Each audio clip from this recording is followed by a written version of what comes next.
E teve mais declaração absurda do Lula. Ele disse que quer falar com os amigos do grupo terrorista Hamas para pedir que eles libertem os reféns. De acordo com Israel, 233 pessoas foram sequestradas nos ataques de 7 de outubro. Não é possível, sabe, fazer o ataque, matar inocente, sequestrar gente, sabe, da forma que eles fizeram. Não é possível, sem medir as consequências do que acontece depois. Porque agora o que nós temos é a insanidade também do primeiro-ministro de Israel querendo acabar com a faixa de Gaza. E já conversei. Se eu tiver informação, olha, ô Lula, tem um presidente de tal país que é amigo do Hamas. É para esse que eu vou ligar. Ô, cara, fala pro Hamas libertar o refém, porra. Fala pro cara libertar os reféns, para que ficar com o inocente lá detido? Liberta, tem gente que precisa de remédio para tomar, tem gente que tem arma, liberta os reféns. E também falar para o governo de Israel, liberta os presos, liberta os sequestrados. Que coisa que é essa? É uma cabeça baldia, ou como diria Augusto Nunes, Ana, é uma besta quadrada, né? Que está com o Hamas. Como é que uma pessoa pode igualar reféns, né, sequestrados por terroristas, a terroristas presos por forças armadas estabelecidas no Estado, como Israel estabelecido? Qual é a equivalência que há nisso? Né? Desculpa, é uma expressão do Augusto que eu gosto muito, que é da minha época. É uma besta quadrada, está com o Hamas desde o início. É a expressão perfeita, não tem outra. Não tem outra expressão melhor que essa do nosso mestre. É uma besta quadrada.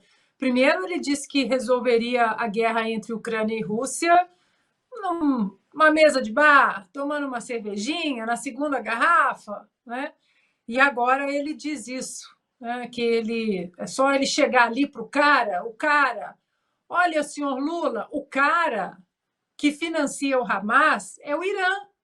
O senhor pode muito bem chegar no cara, sabe, o Irã, que atracou navios no porto do Rio de Janeiro, navios sancionados pelo governo norte-americano, pelo governo americano. Não estou falando governo de Donald Trump, estou falando governo americano, Trump, Biden, porque o Trump saiu, o Biden entrou, os navios continuaram sancionados. Apesar do Partido Democrata, né, dar umas piscadinhas para o Irã, né, a costurar alguns acordos aqui, liberou 6 bilhões de dólares para o Irã, descongelou, né, os 6 bilhões de dólares, mas os navios continuam sancionados, são navios considerados navios de guerra. Eles atracaram no porto do Rio de Janeiro em fevereiro desse ano. O senador Ted Cruz, senador republicano, imediatamente publicou um documento oficial perguntando: que é isso? Ninguém vai falar nada? Depois o outro comissário de segurança na América Latina foi até o Senado, foi questionado mais uma vez pelo senador Ted Cruz e foi questionado não só por causa dos navios atracados no Rio de Janeiro, mas por causa da relação de Lula com o Irã. Então, senhor Lula, esse cara é o Irã. O senhor pode chegar ali e falar: Irã, vamos parar de mandar dinheiro para um grupo terrorista, que a gente sabe que não vai acontecer, estou sendo irônica. Esse é o Brasil de 10 meses. Passamos 4 anos com o presidente Bolsonaro, críticas pontuais sobre algum assunto A, B ou C, a postura, whatever, o que seja.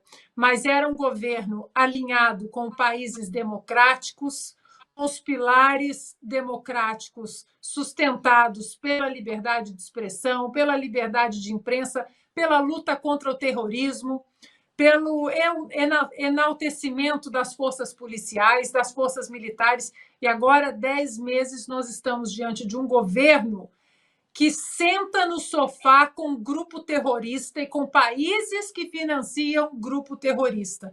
E aí o máximo que ele pode dizer é: oh, esse cara aí é uma vergonha. Nós somos um pária internacional, um anão diplomático, nem na ONU mais agora nós somos respeitados. Leandro, Lula vai naquela toada da Dilma, não sei se você lembra, enquanto o Estado Islâmico estava lá cortando cabeças, gravando em vídeo, divulgando para todo mundo ver, a Dilma estava dizendo, não, mas é preciso dialogar com o Estado Islâmico. Então o Lula está aí, né? Como a Ana falou, se ele quisesse realmente, ele pediria a rendição do Hamas, que era o mínimo que ele tinha que fazer, mas está aí propondo, fazendo equivalências sem pé nem cabeça, né, como eu disse, entre sequestrados e presos, né, por atos terroristas, e defendendo, a gente sabe, ele está defendendo o Hamas. Aliás, a gente vai falar daqui a pouquinho da reação no mundo inteiro sobre isso, mas é sempre a mesma história. A gente sabe para que lado ele corre, é sempre o lado errado, Leandro. Eu acho que tem dois aspectos importantes aí que a gente precisa compreender, né?